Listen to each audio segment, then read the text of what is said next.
Tiga perkara yang akan buatkan kita rugi dalam simpanan emas. Save dan share video dulu supaya mudah nak rujuk semula.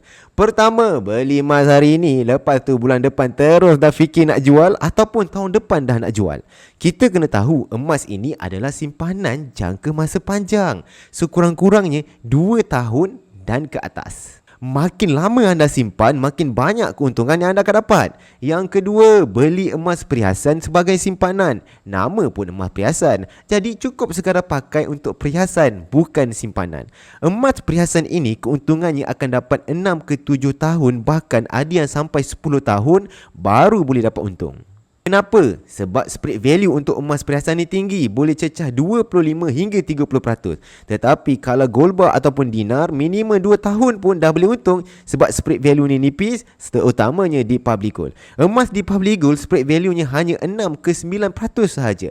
Inilah kriteria paling penting dalam jual beli emas. Kalau spread value dia melebihi 10%, itu emas yang salah tu. Sekarang dah jelas kan? Nak jadikan emas sebagai simpanan, beli je gold bar ataupun dinar. Nak mula dengan public gold, serendah RM100 pun dah boleh mula. Berminat untuk mulakan simpanan emas? Boleh terus klik link di bio atau rujuk pin video di profil untuk cara mulakan simpanan emas yang pertama. If you learn something, please comment.